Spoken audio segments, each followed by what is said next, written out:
Here's the thing. If the economic buyer at your company, this leader who's hired this company, thinks that the internal PM team is crap and they don't need them, just don't work on the project. Mm-hmm. My new attitude of 2026, just don't work.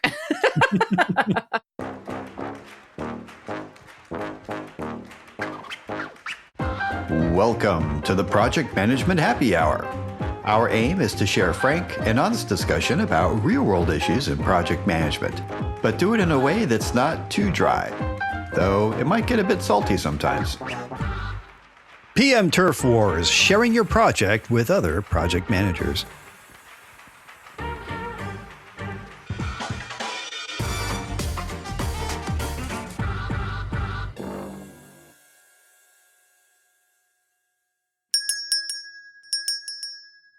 Kate, I think that's listener mail. We haven't had listener mail in a long time. I know. Read it. Here we go. Let me open it up. All right. It says, hey, not sure if you've covered this in the podcast, but I'd like to suggest a topic around working on a project when you're not the only project manager.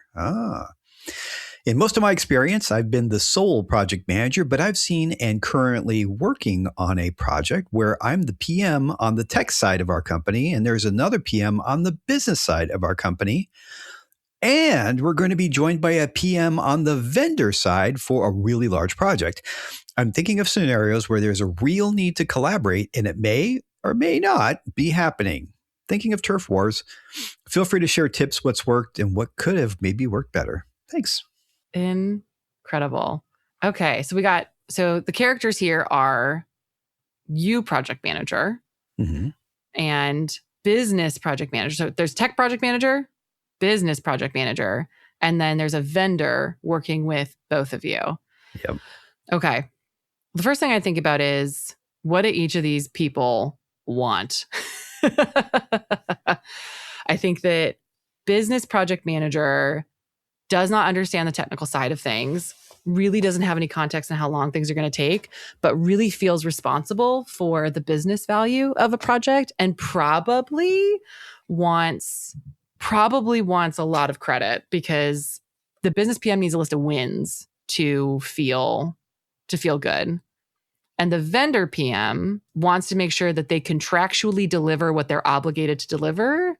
And I think sort of doesn't, I don't want to say doesn't care how it gets done, but like does not have the same investment in, it's not about their career within your company the same way that the business PM would feel. And then there's you, who probably wants everybody to get along, since you said turf wars, but you and business PM may or may not share like people, like resources, team people that you are managing, that you want to get things done. That's sort of what comes out for me. What comes up for you, Kim, when you first hear about these players in this triangle of project managers?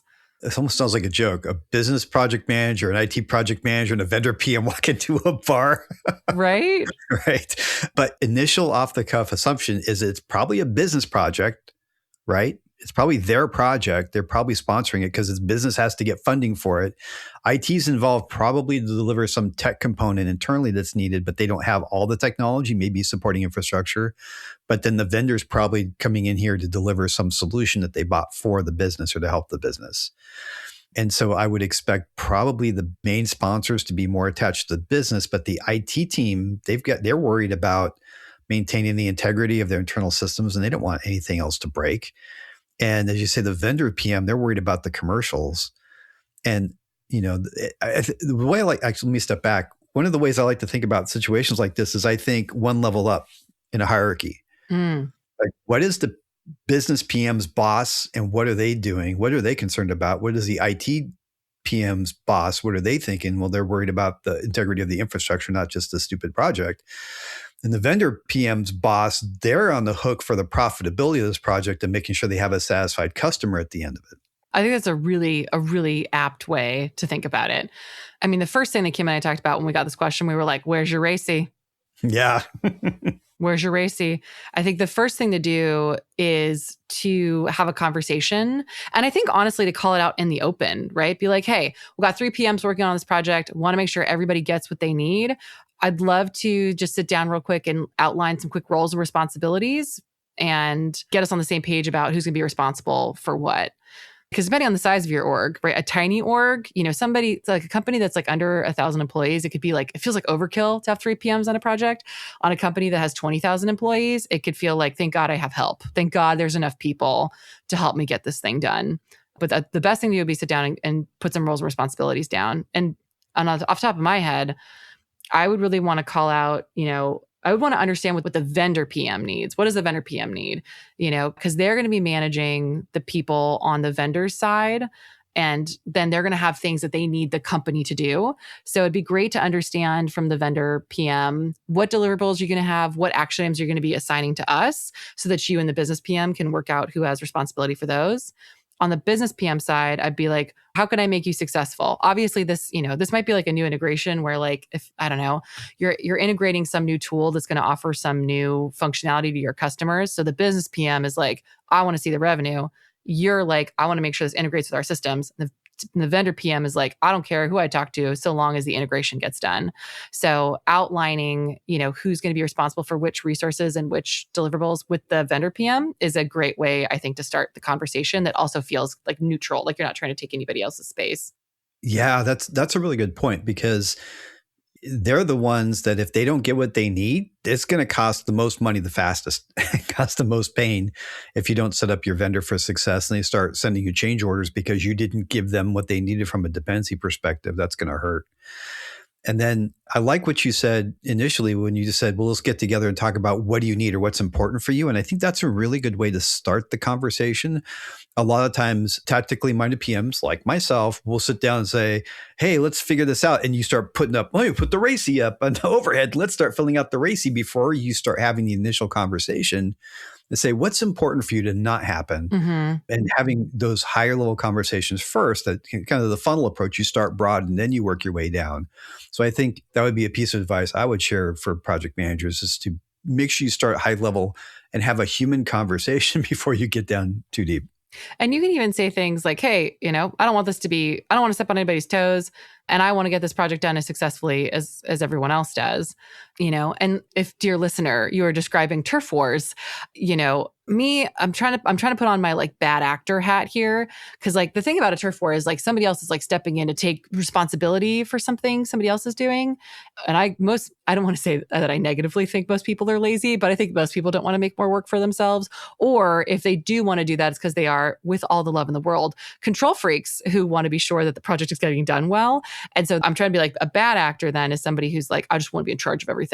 So I can't imagine you'd have a business PM that would want to own the tech resource conversation. But if they do, I think you can have a conversation that says something like, I really want us all to be successful. What information can I bring you back from my side of the house to help you feel successful? And you can even offer stuff up so that you set yourself up for success and what you would like to provide, right? I can give you the schedules for when things are happening, but if your business PM is like, well, I really need X, Y, or Z, and it's something that you don't want, like maybe they feel like they need to be in charge of talking to your tech team for some reason, you just got to draw a boundary. We just got to be adults and got to draw boundaries and say, totally understand wanting that. You can get that through me. Yeah, I could almost see in this situation where you've got the IT team saying, vendor, I want you to do it this way because that's the simplest technical solution. It's easier for us to manage. So I want you to do it this way. And the business said, I don't care. I need it to work for me and make my business work better, even if it's more complicated. So no, do it this way. I could kind of see some push back and forth that way. In fact, I may have been the ping pong ball in conversations like that in the past. How did you handle it? So from the vendor side, I put up my hands and I basically say, you guys need to figure this out and give me an answer on paper. You figure it out.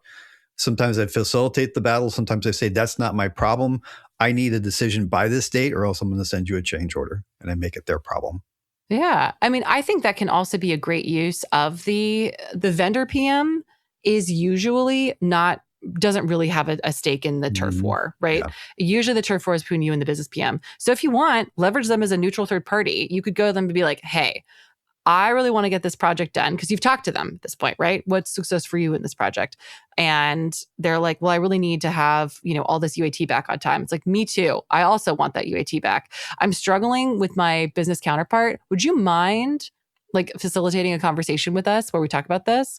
And you can just use the vendor PM to actually get what you need out of your business PM to agree to. Yeah. Yeah. Now, there are other, how should we say, dysfunctions in this puppet show of project management Love it. that can happen in different parties. And I think you brought one when we were initially talking about approaching this. Oh my gosh, which one? Whenever the vendor is hired by like somebody in the company and they like each other and they're in a boys club and they don't want to talk to the internal PM team. Yeah. Yeah. I have been there. It's a recipe for disaster. You've got a person in the company who's got enough power that they can just sort of spend on whatever they want. And they're like, this person's going to do everything for me. And so it's crazy whenever the external PM has more control over the actual internal company resources because they're working with the manager who's in charge of those company resources. It's infuriating. I hate it.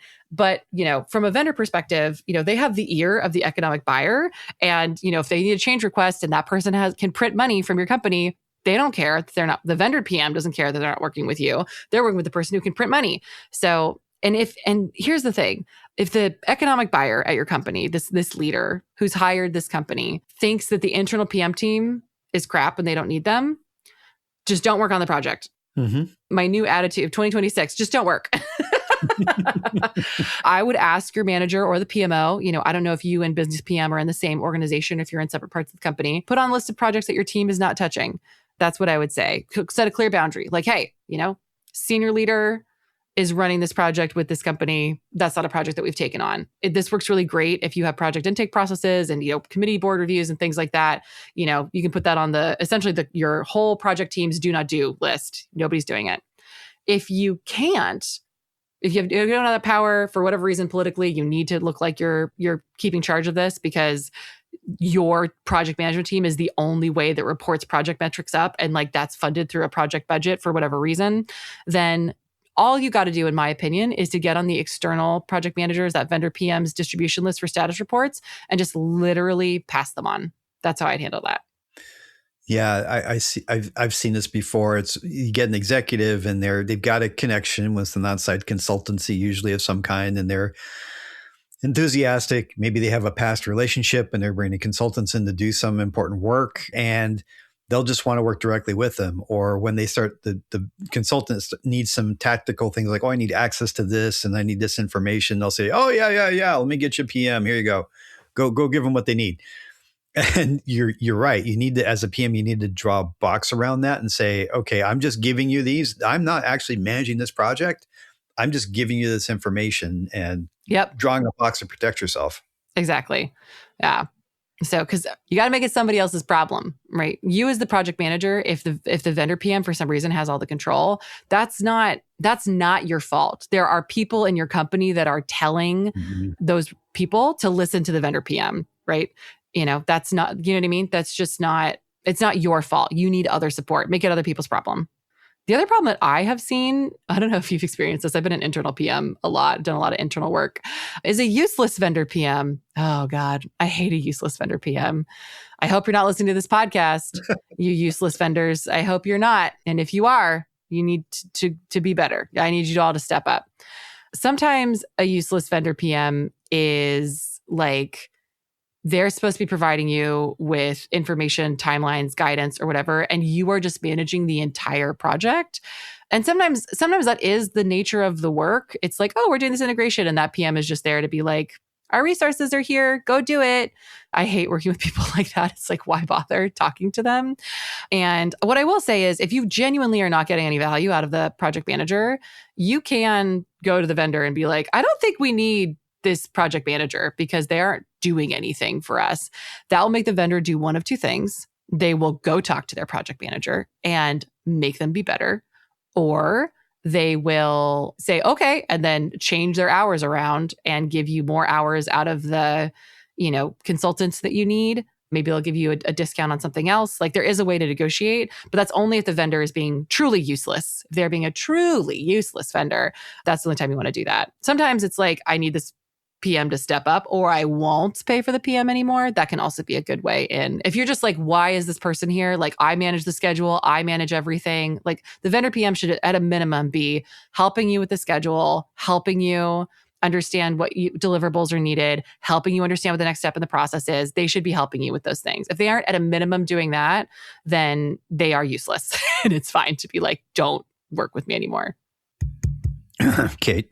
Yes, Kim? Vendor PM here. Hi. Are you useful? Hi. Sometimes no. And you're right. Yeah. If you're on the customer side and you've got a vendor PM that's really not getting it done, then you should absolutely ask for a change and push back. Don't deal with it. Don't put up with it because it's not going to get better. It's really not. It won't. Yeah. It won't.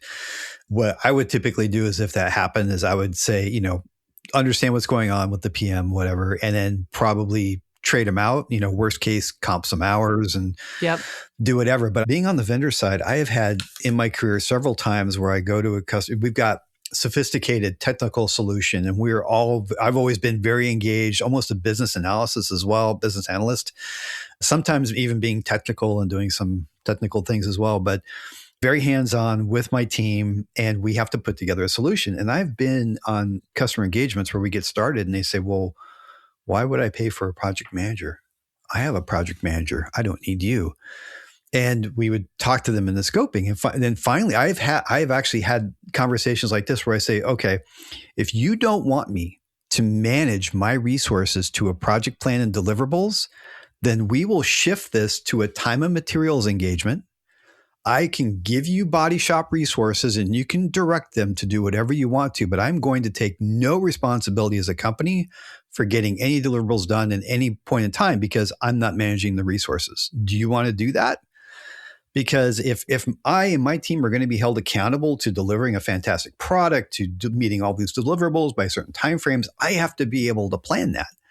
I've got to be able to work with my resources. I've got to hold them accountable. I've got to put plans together, manage risk and dependencies. And I can't do that if I don't have the project manager role. And so that's a lot of the conversation. Fortunately, I haven't had to have that in a while, but I've had that before.